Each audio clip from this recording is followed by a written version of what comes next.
जिंदाबाद। राम राम साहब अब नाश्ता ला रहे क्या? परम आदरणीय राम सिंह जी प्रधान साहब, सरपंच साहब पुरुषोत्तम जी, सरपंच साहब हेमराज जी, गांव के सभी पंच पटेलों, युवा साथियों, बच्चों और माताएं भी सुनने आई है, देखने आई है, आप सभी ग्रामवासियों को मेरा राम राम।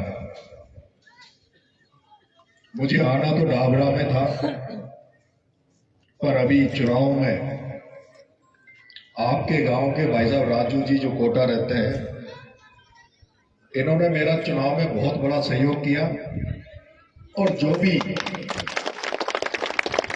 बाहर के लोग जब मेरा प्रचार करने छबड़ा जा रहे थे तो मेरा क्षेत्र इतना लंबा दूर पड़ता है कि कोई दूर दूर से जब आ रहे थे तो रात को चलते थे तो मैं कह देता था कि भाई रात को मत आओ, तुम कोटा रुक जाओ, तो पूरी व्यवस्था भाई साहब राजू जी की तरफ से होती थी।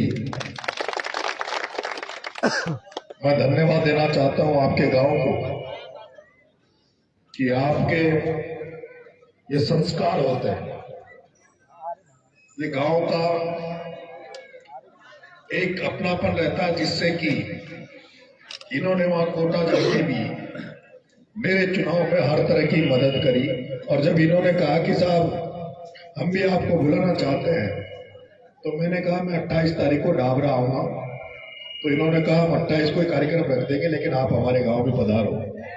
और आज इसको खेल के माध्यम से, इस स्वागत कार्यक्रम के माध्यम से आप सब ग्रामवासियों के दर्शन करने के आपके इस बेटे को मुझे सौभाग्य मिला, उसके लिए मैं आप सब ग्रामवासियों का आभारी हूं, आपको धन्यवाद देता हूं।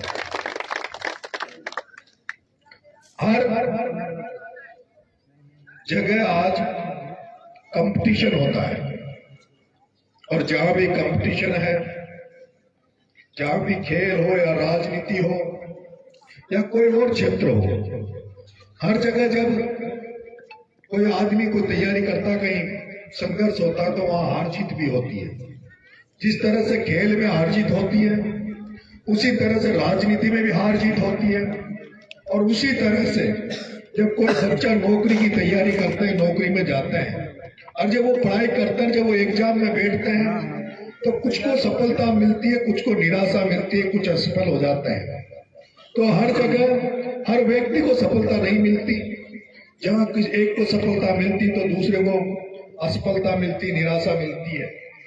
लेकिन मैंने देखा है कि जिस व्यक्ति ने जीतने के बाद, सफल होने के बाद उस सफलता को अपनी अंतिम सफलता मान लिया हो, उसने अपनी अंतिम जीत मान ली हो। क्योंकि जब व्यक्ति ये सोचता है कि मेरी ये मंजिल है, और जिस व्यक्ति ने मंजिल निश्चित कर ली कि मेरी यही मंजिल है, जैसे कोई पढ़ने वाला बच्चा है, उसने अगर मंजिल ये बना ली कि मुझे मास्टर ही बनना है, तो जिंदगी में मास्टर से आगे नहीं बन पाएगा। इस व्यक्ति ने अगर ये सोचा है कि मैं मंजिल पढ़ाई करते हुए, जनरली गांव में रहता है कि पढ़ने वाला बच्चा, उसके माँ बाप सब ये सपना देखते हैं कि मैं नौकरी में सबसे बड़े ओहदे पे पहुंचूं, और वो होता है जिला कलेक्टर एसपी बनूं। लेकिन मेरा ये मानना है कि जिला कलेक्टर एसपी भी सबसे बड़ा ओहदा नहीं है, उससे आगे भी ओहदा होता है। अगर कोई व्यक्ति कलेक्टर बन गया और वो ये सोचता है कि मुझे कलेक्टर बनने के बाद राजस्थान का मुख्य सचिव बनना है, तो एसपी बनने के बाद ये सोचे कि मुझे राजस्थान का डीजीपी बनना है, तो जब तक वो मुख्य सचिव नहीं बनेगा, डीजीपी नहीं बनेगा, तब तक वो निरंतर प्रयास करता रहता है। और जो निरंतर प्रयास करता है वो जिंदगी में कभी असफल नहीं हो सकता। उसी तरह से खेल में भी जिस व्यक्ति ने पहला यहाँ का अगर ले दिया, ये क्रिकेट का मैच हुआ और उसमें जीत लिया, और वो इस अहंकार में आ गया कि मैंने तो मेरे एरिया की टीमों को हरा दिया, मैं तो जीत गया, तो वो जिंदगी में कभी आगे दूरगामी खेलों में आगे उसको परिणाम अच्छा नहीं होता। इसलिए मेरा ये निवेदन है कि जिस तरह से शिक्षा में खेलों में, राजनीति में जो सफल होते हैं, जो सक्सेस होते हैं, उनको कभी जिंदगी में अहंकार नहीं करना होगा। उनको कभी ये नहीं सोचना होगा कि हमारी अंतिम जीत है, क्योंकि व्यक्ति की अंतिम जीत तो उस दिन होती है जब वो सब कुछ करकरा के, और जब वो अंतिम समय जब उसकी यात्रा जाती है, जब वो शमशान घाट पे जाता है, उस दिन व्यक्ति की हार जीत का फैसला होता है। जनता जनार्दन तो उस दिन हार जीत करती है जिस दिन वो व्यक्ति शमशान घाट पे जाता है, अंतिम यात्रा जाती है। उस दिन जनता तय करती है उसने क्या प्राप्त किया और क्या उसने खोया। अगर कोई व्यक्ति अंतिम समय जब वो शमशान घाट पे जाता है, अंतिम यात्रा होती है, अगर जनता ने उस दिन उसके लिए कह दिया कि इस व्यक्ति ने नेक काम किए, इस व्यक्ति ने दूसरों के लिए काम किए, इसने पुरुषार्थ के लिए काम किए, तो उसका जीवन सफल हो जाता है। वरना हमारा जीवन व्यर्थ है। हमारा जीवन केवल एमएलए बनना, एमपी बनना, मुख्यमंत्री बनना, प्रधानमंत्री बनना, कोई कलेक्टर बनना, एसपी बनना, ये हमारा अंतिम टारगेट नहीं होना चाहिए। हमारा अंतिम लक्ष्य ये होना चाहिए कि जब हमारी अंतिम यात्रा हो, जब हम भगवान के दरबार में जाए, ऊपर वाले के दरबार में जाए, जब जीवन लीला खत्म हो जाए, उसके बाद जनता हमें याद करे, जैसे बाबा साहब भीमराव अम्बेडकर को याद करते हैं, हम कैप्टन छुट्टनलाल को याद करते हैं। उस तरह का जीवन अगर हमने पाया है तो हमारा जीवन में आना सार्थक है, नहीं तो हमारा जीवन में रहना कोई व्यर्थ है, कोई मतलब नहीं है। मैं कहना चाहता हूँ, मेरी उम्र ज्यादा नहीं है और अभी ज्यादा राजनीतिक और सामाजिक जीवन का अनुभव भी नहीं है, लेकिन मैं इतना सा निवेदन, आदरणीय राम सिंह जी प्रधान साहब बैठे हैं, मैं आपके पुत्र अभी पहली बार विधायक लक्ष्मपुरा से बने, उन्होंने पहले भी प्रयास किए और मेरा ये मानना है, मैं उनसे एक ट्रॉफी में मिला था कि मजा जब आए, जब पहली बार नहीं, दूसरी बार, तीसरी बार, चौथी बार, पांचवी बार, जिस तरह से राजस्थान की राजनीति में लोग 7-7, 8-8 बार एमएलए बन के आते हैं, हम ये चाहते हैं कि आपका बेटा जब तक आप रहे तब तक इस सीट पे बना रहे, इस सीट पे बैठा रहे। उसके लिए हमें ये करना होगा कि कई बार राजनीति में मैंने ये देखा है कि कई बार चुनाव जीतने वाला चुनाव नहीं जीतता। राजनीति में चुनाव जीतने वाला व्यक्ति चुनाव नहीं जीतता। राजनीति में तो जब दो व्यक्ति चुनाव लड़ते हैं तो आधी कई सारी बहुत बड़ी संख्या में जनता सामने वाले को हरा देती है, इसलिए भी आपको जिता देती है। इसलिए हमें अपन में तो मंथन करना है कि चुनाव क्यों जीते, उनको और आगे बढ़ाना होगा। लेकिन हमें जो सामने वाला जो चुनाव व्यक्ति हारा है, उसमें ऐसी कौन सी कमियां थी, ऐसे कौन से कारण थे कि वो चुनाव हारे, उनकी कमियों को भी हमें ध्यान में रखना होगा। क्योंकि राजस्थान मैंने देखा है आज जब पूर्वी राजस्थान में जिस तरह की राजनीति हो रही है, मैं हाड़ौती में मैंने कांग्रेस से टिकट मांगा, कांग्रेस ने मुझे टिकट नहीं दिया, और जब टिकट नहीं दिया तो हिम्मत नहीं हो रही थी चुनाव लड़ने की। लेकिन मैंने जिस नेता का हाथ पकड़ा, उस नेता ने कहा मैं तुझे टिकट नहीं दिला पाया, लेकिन तू चुनाव लड़, तेरी मैं मदद करूंगा। और सचिन पायलट ने मेरी मदद करी, उन्होंने कहा मैं चुनाव लड़ा, मुझे पैसे भी भिजवाए और मदद भी करी। और मैं आपसे कहना चाहता हूँ उस क्षेत्र में जहाँ हमारा समाज बहुत ज्यादा नहीं है, संख्या हमारी ज्यादा नहीं थी, केवल 31,000 वोट हमारे समाज के थे, लेकिन मुझे जहाँ 18,000 वोट मेरे अपने समाज के मिले, मुझे 27,000 वोट दूसरी जातियों ने दिए। और मुझे इस बच्चे को, आपके बेटे को, केवल मात्र 20 दिन में 44,000 वोट उस छिपरों से आए जहाँ ना मेरा खुद का वोट था ना मेरा गाँव था, लेकिन मेरे नेता का आशीर्वाद मिला। और ये लोग कहते थे, पूर्वी राजस्थान में लोग कहते थे कि नरेश मीणा तुम सचिन पायलट का झंडा उठा रहे हो, सचिन पायलट तुम्हें क्या देगा। लेकिन उस सचिन पायलट की जाति ने वो जो ऐसे कह रहे थे उनकी तमाचा मार दिया। क्योंकि मुझे जो मीणा समाज ने वोट दिया, उसके बाद अगर किसी समाज ने वहाँ छबड़ा छिपड़ों से वोट दिया तो सबसे बड़ा वोट मुझे गुर्जर समाज ने दिया। इसके लेकिन मुझे मीणा समाज के बाद दूसरे नंबर पे किसी ने वोट दिया तो गुर्जर समाज ने दिया, और केवल वोट ही नहीं दिया।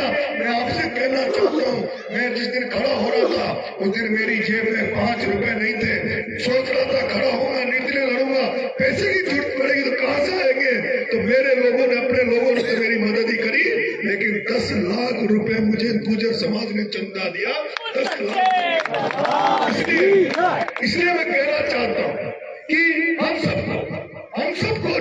दूसरे समाज किसान जाति हमारे साथ है, उनको साथ लेके चलना पड़ेगा। आज अगर किरोड़ी लाल जी मीणा मुख्यमंत्री नहीं बने तो उसके पीछे एक ही सबसे बड़ा कारण है कि दूसरे समाज जब हमारा कहीं नंबर आता है तो हमारे रोड़ा बढ़ जाते हैं। वो कहते हैं कि इनको मत बुलाओ, इनके बनाने से ऐसे हो जाएगा। लेकिन जिस दिन इस राजस्थान की किसान जाति एक चादर पे आ जाएगी, एक जगह बैठ जाएगी, जिस दिन राजस्थान में जाट, गुजर, मीणा, माली, लोधा, ये जो किसान कौम है, जो खेती बाड़ी करती है, जो गांव अंचल में रहती है, ये जाकर जिस दिन एक जगह एक चादर में बैठ जाएगी, उस दिन मैं ये पक्का कहता हूँ कि एक दिन कोई गुजर भी मुख्यमंत्री बनेगा, जाट भी बनेगा और कोई मीणा भी मुख्यमंत्री बनेगा। लेकिन तभी संभव है जब एक सारी किसान जातियां एक चादर पे आगे एक लामबंद होके एक मंच पे आए।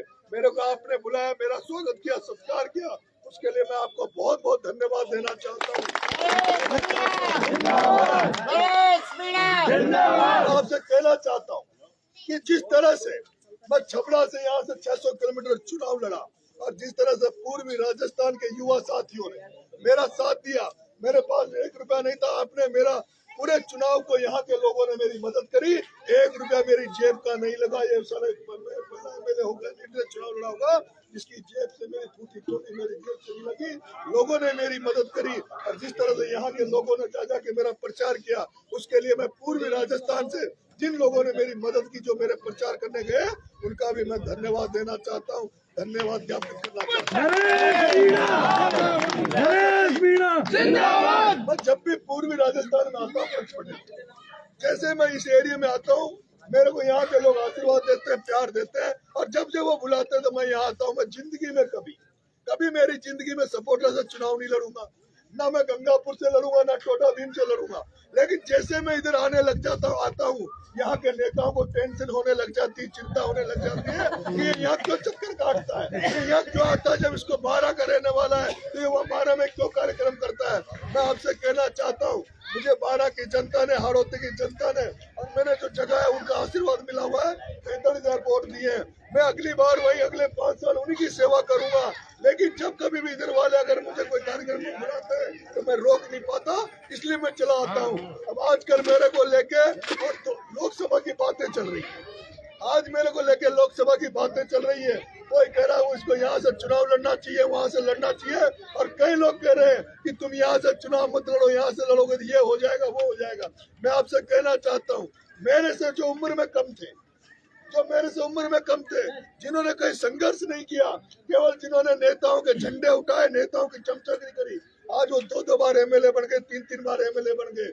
मैं एमएलए इसलिए नहीं बन पाया, टिकट इसलिए नहीं मिल पाया कि नेता जितना मुझे झुकाना चाहते हैं, जितना मेरे से चमचागिरी करवाना चाहते हैं, उतनी चमचागिरी मैं कर नहीं सकता, उतना मैं झुक नहीं सकता।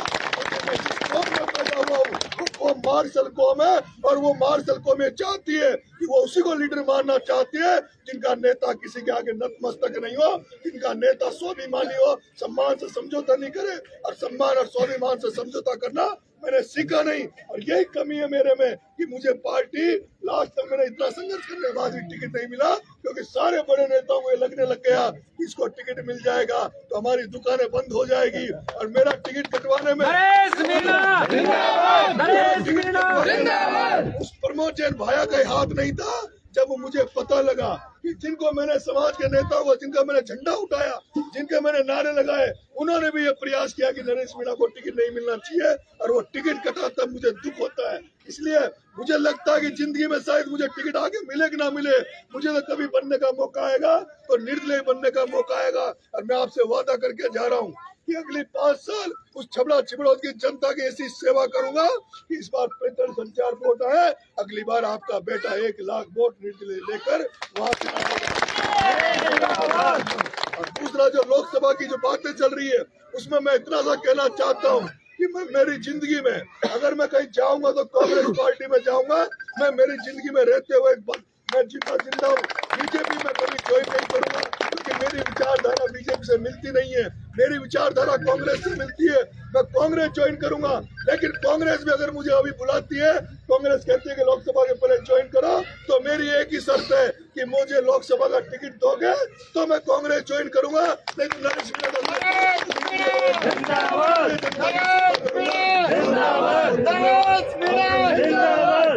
साहब, जय हिंद जय भारत। धन्यवाद साहब।